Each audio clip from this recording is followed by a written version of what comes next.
Gorski vijenac, na primjer, da je u bilo kojoj zemlji svijeta, a pogotovo evropskoj zemlji, umjesto muslimana imao za cilj neki drugi narod, to bi bila zabranjena literatura. To bi imalo status Hitlerove literature. Ugovorom je bilo propisano da se muslimani iz Srbije imaju iseliti što je moguće brže. Odštetu za njihovu pokretnu i nepokretnu imovinu od 9 miliona groša Srbija je trebala isplatiti Turskoj. Da bi se Bošnjaci čim prije iselili iz Užica, srpske vlasti su organizovale podmetanje požara u gradu, a sve u želji da optuže muslimane kao navodne podmetače i podstrekače stalnih sukoba sa Srbima. Odlazak Bošnjaka iz Užica bio je tužan. Kolona protjeranih bila je tako velika da joj je čelo bilo na kadinjači, a začelje se još formiralo u samom Užicu. Posljednji transport užičkih Bošnjaka sproveden je 28. septembra 1862. godine. To je stanovništvo bilo samo ostataka muslimanskog stanovništva koje je u prethodnim stoljećima živjelo na teritoriji današnje uže Srbije i koje je još 1830. godine predviđeno da se iseli. To znači da je taj proces trajao negdje oko 32 godine, ali kako su Obrenovići bili vrlo mudri, oni u onim krajnjim odlukama nisu žurili da ne bi napravili greške. Da nas je grom udario, da nas je šeitan vrelom šakom prignječio, da se planina otvorila, ne bi nas ništa toliko ojadilo ko vijest da ići moramo. Da ići moramo, da se halaliti moramo od onoga što bijaše naše čitavu jednu vječnost, dugu i neprekinutu. I oči čim zatvorim, onaj mi silni plamen u glavi zaigra, kad nam Užice naše zapališe, i to oni isti što ih braćom svojom prifatismo, s kojima hljeb i radost dijelismo, s kojima se pobratismo. A djevojke se naše od silna prkosa i od ljuta očaja u naše užičko kolo ufatiše pa zapjevaše: oj Užice, mali Carigrade, dok bijaše, dobro li bijaše. I odosmo, ali mi sebe poznavali nismo, makar smo sami sa sobom živjeli otkako je svijeta i vijeka. I vazda treba da nas planina u lice udari, pa da vidimo jasno one oko sebe. Al kasno, moj Hafize, sad nam pameti ne treba, sad sve to slobodno moremo u jaliju baciti. Mi znamo sad ko smo mi i ko su oni i šta nam iza leđa spremaše dok smo skupa za jednom sofrom bili. A znate li vi, dobri moj Hafize? Kad su Bošnjaci iz Užica protjerivani, i to se često prepričavalo u nas ovdje, kada je jedan komšija došao, dakle Srbin, da pomogne tom komšiji Bošnjaku, da natovari svoje stvari, ja mu kaže opet obradovo se, neku čovječnost je vidio, kaže hvala ti, ispraćaš me, onako oblaski, kaže ništa, doći aj tamo gdje odeš da te ispratim opet ovako. Nakon iseljavanja Bošnjaka, za kratko vrijeme porušene su sve džamije, preorana sva mezarja, tako da danas u ovom gradu ni po čemu putnik, namjernik ne može steći utisak da su nekada Bošnjaci činili većinsko stanovništvo. Slično je bilo i sa iseljavanjem iz Beograda, Smedereva, Sokola, Šapca, Loznice, Maloga Zvornika. Iz Šapca je 568 muslimanskih domaćinstava iseljeno u Bosnu, a srpske vlasti su dozvolile ostanak samo onim muslimanima koji su prihvatili da se zovu ciganima. Morali su izjasniti ako su htjeli ostati, jer je bila naredba direktno od Obrenovića, a imaju se zadržati samo cigani ukoliko su muhamedanske vjere. Pa su onda ovi našli to neko rješenje kao, da kažem, dosjetku pravnu, onda ako treba i cigani, ali ćemo ostati oni koji jesmo bar muslimani.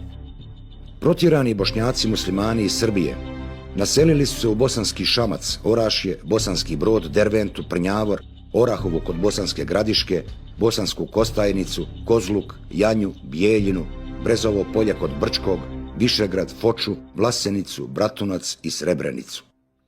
Otišli su iz rodnog kraja da se nikad ne vrate. Sjećanja na ta dramatična vremena sačuvana su u porodičnim tradicijama i sjetnim kazivanjima. Oto Ranke navodi da je dobio podatke da je oko 90% stanovnika Beograda u stvari Bošnjaci i da ima negdje oko 7% Turaka, a onih preostalih 3% da su nešto Jevreji, a nešto Srbi. U jednom izvoru stoji da je bilo oko 320 džamija samo u Beogradu. Narodna skupština Republike Srbije je sagrađena na temeljima džamije. U Crnoj Gori prije 130 godina Nikšić je bio kompletan, isključivo bošnjački grad. U njemu je bilo samo 16 crnogorskih porodica. Artur Evans koji je bio, kad je pao Nikšić, je zaprepašten surovošću te vojske koja uništava sve živo, od djece do staraca. Crnogorska vojska. Sam Stefanskim ugovorom, potpisanim 3. marta 1878. godine, postignut je mirovni sporazum nakon Rusko-Turskog rata 1877. do 1878. u kojem je Rusija pobijedila. Kad se pogledaju dokumenti o San Stefanskom dogovoru, vidi se da je bilo to priprema autonomije pod srpskom upravom. Dakle, Bosna bi bila predata u stvari na upravu direktno Srbiji. Berlinskim ugovorom to je spriječeno. Bosna je otvorena, član 25 direktno kaže, ostavlja se na volju okupaciji kad ocijeni Austro-Ugarska da je ona spremna i da je odgovara da izvrši okupaciju u Bosni.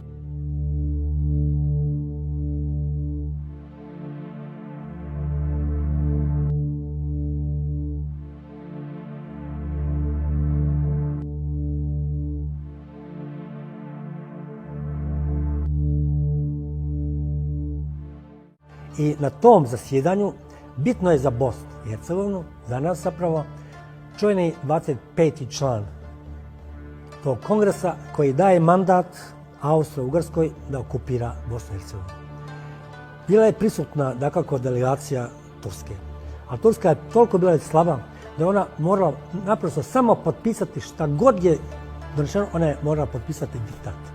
Velike sile su na Berlinskom kongresu međunarodno priznale balkanske hrišćanske kneževine, odnosno države, Crnu Goru, Srbiju, Grčku, Bugarsku i Vlašku, odnosno Rumuniju. Što znači da je tadašnja međunarodna zajednica nagradila te države za izvršeni genocid nad Bošnjacima i drugim muslimanima. Planom 25 Berlinskog ugovora Podgorica i Bar su dodijeljeni Crnoj Gori, a dotada su bili u sastavu Bosne. Novi Pazar, Rožaje, Bijelopolje, Prijepolje, sve do Mitrovice je bio sastavni dio, istorijski dio Bosne. Odluke Berlinskog kongresa i austro-ugarska okupacija Bosne i Hercegovine uzrokovali su masovno iseljavanje bošnjačkog stanovništva prema Sandžaku i Turskoj. Uslijed slabljenja Osmanskog carstva i smanjenjem teritorije tog carstva, muhadžirska drama je bila sve veća. Posebno je bilo dramatično početkom 20. stoljeća, konačnim potiskivanjem Osmanskog carstva sa Balkana. U periodu od 1870. do 1890. godine na Balkanu je ubijeno više od 300.000 muslimana, a oko 5 miliona muslimana je protjerano u Tursku. Bili su to uglavnom Bošnjaci, potom Albanci, manji broj Turaka. Pouzdano se može reći da se radi o najvećoj demografskoj katastrofi koja se desila u Evropi u 19. stoljeću. U skladu sa ideologijom, politikom i praksom velikosrpskog projekta i tokom 20. stoljeća na Zapadnom Balkanu izvršeni su brojni oblici zločina, uključujući i zločin genocida. Inače, svi istraživači su saglasni da je 20. stoljeće stoljeće genocida.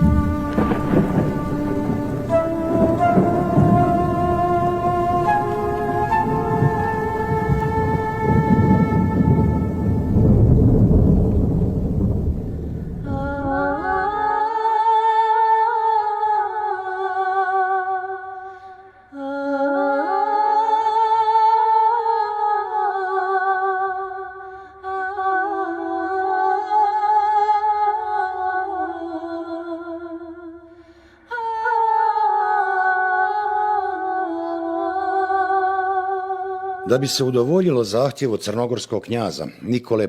Petrovića, Berlinskim kongresom je predviđeno da se osim Podgorice, Nikšića, Bara i Ulcinja Crnoj Gori pripoje i Plav i Gusinje. Ta je odredba uznemirila stanovnike ovih krajeva, pa su putem francuske ambasade slali protestne telegrame. Crna Gora se prije Berlinskog kongresa prostirala na 4400 km². Odlukama Berlinskog kongresa teritorija Crne Gore povećana je na 9495 km², što je više za 115%. Stanovnici Plavsko-Gusinjskog kraja, Bošnjaci i Albanci, nisu prihvatali odluke Berlinskog kongresa. Tako su 4. i 5. decembra 1879. godine u odbrambenoj bici, u historiji zapisanoj kao boj na Nokšiću, koja se odvijala na obalama rijeke Lim, suprotstavili se do zuba naoružanoj crnogorskoj vojsci koju je predvodio vojvoda Marko Miljanov. Ne nadajući se da će Bošnjaci Plava i Gusinja pružiti veći otpor, vojvoda Marko Miljanov je samouvjereno u prvom udaru uspio da uzme sela Gornje Rženice i Nokšiće, približivši se Plavu na samo nekoliko kilometara. Nakon ulaska u Nokšiće, Marko Miljanov je pobjedonosno izjavio: "U Plavu ću ručati, u Gusinju večerati." Kada su se protivničke strane susrele, razvio se krvavi boj. Hrabriji i vještiji Bošnjaci i Albanci su u bici prsa u prsa, jataganima, noževima i sabljama uspjeli da razbiju glavninu crnogorske vojske. Jedini izlaz sa svojom vojskom Marko Miljanov je našao u odstupanju preko nabujalog Lima. U pokušaju da preko nabujale rijeke pređe na lijevu stranu obale, veliki se broj Crnogoraca podavio. Koliko su borbe bile krvave, vidi se i po tome što su se i 2 mjeseca kasnije pokraj Lima u zagrljaju nalazili borci koji su se hrvali na život i smrt. Držeći se konju za rep, vojvoda Marko Miljanov uspio je preplivati nabujali Lim i sa preostalim Crnogorcima povući se prema Andrijevici. Za to postoji pjesma. Lim se muti, Mark Miljan se ljuti što mu nosi mrke Crnogorce. Crnogorce su išli otarne, ruka za ruku do Fačani, pa tamo do Bijeloga polja i tamo dokle ide Lim, da se ulijeva u Drinu ili tamo. Albanci iz Rugove. U onom odlučujućem momentu kad se prelamala bitka, onda su sa strane, sa bokova upali su Rugovci sa Bajratarom Čer Šabanom i unijeli su pometnju i razbili su crnogorsku vojsku na Nokšiću. Nakon ovog boja, historičari bilježe da je Plavsko-Gusinjski kraj imao 34-godišnju autonomiju. Od tada crnogorski knjaz Nikola je sa svojom svitom kovao planove kako da pokori narod ovog kraja i da okupira ova 2 živopisna mjesta ispod prokletija. Boj na Nokšiće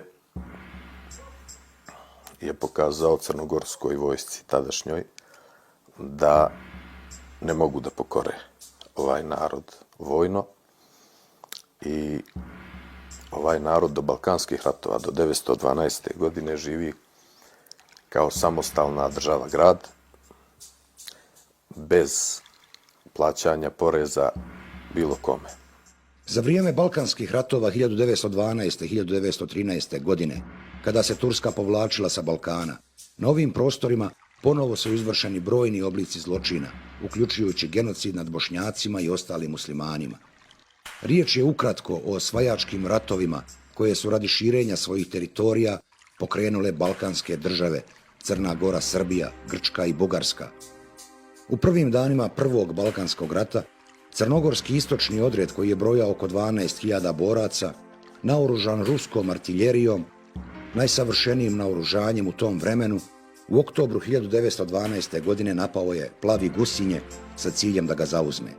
U ovom slučaju plavsko-gusinjsko stanovništvo nije bilo spremno da pruži jači otpor osvajaču, kako je to učinjeno 1854. godine u Polimskoj vojni i u decembru 1879. godine u bici kod Nokšića. Tada su bili sasvim drugi uslovi.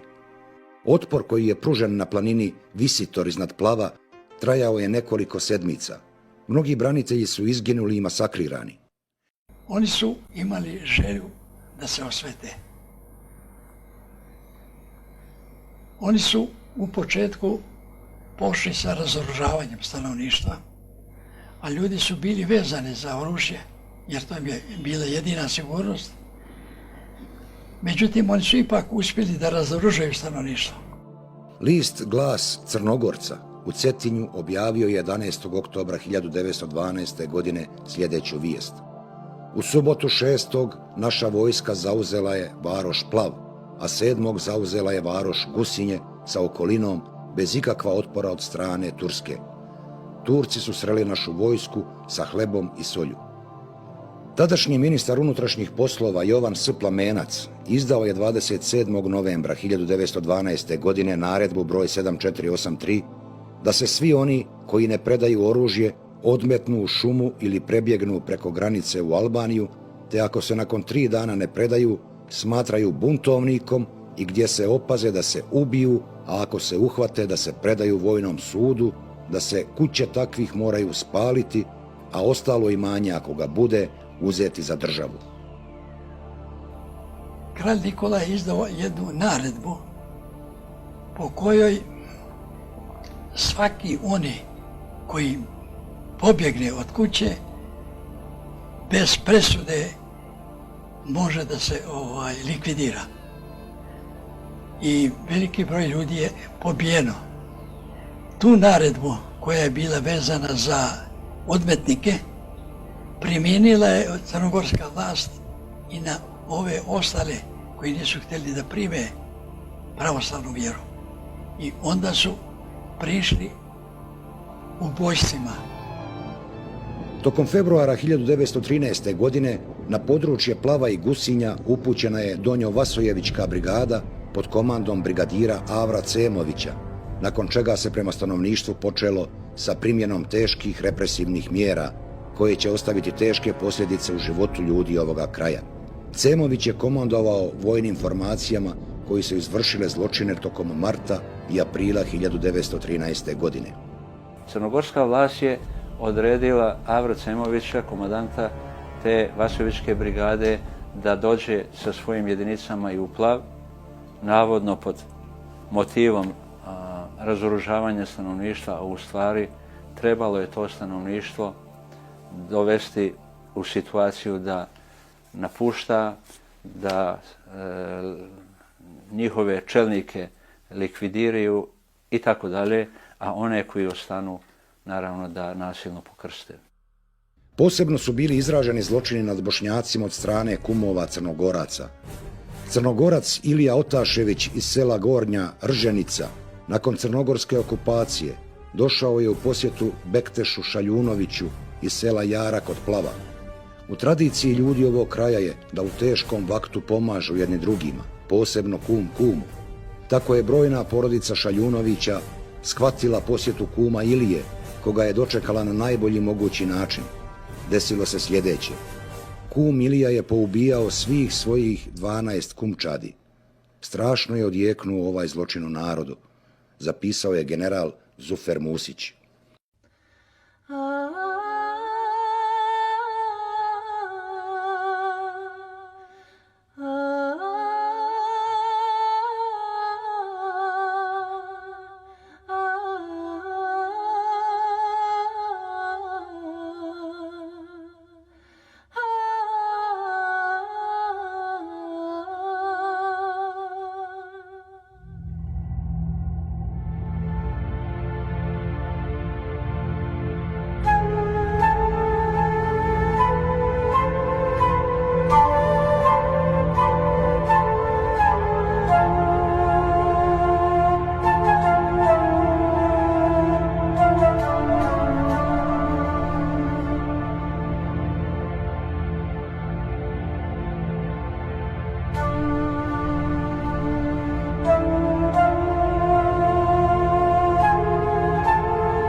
Probrali su ljude, nisu sve redom čistili, nego su i probrali.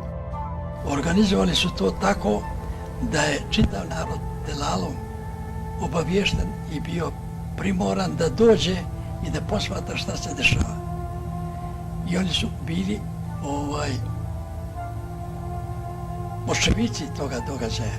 Oni su njih postrojili i zahtijevali su od njih da poljube karadačku zastavu, živio kralj i druge krilatice. Oni su to odbili i oni su rekli ako nećete da se pokresite, završit ćete kao i oni su njih strijeljali.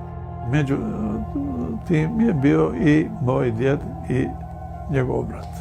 Kako se zvali? Hajro Nurov. Hajro Nura Omeregić. I ovaj Yunus Nura Omeregić. Dva brata. Tu su mojega oca Dajđu strijeljali, Adem Marković. Oni su mu stavili šišak, nemoj ti sa njima da ideš, ajde ti s nama. A on je, kako su mu vezane bile ruke, on je samo glavom ovako šišak je poj nagazio. Ne, kaže, ja volim iz njima mrtav nego iz vama živ.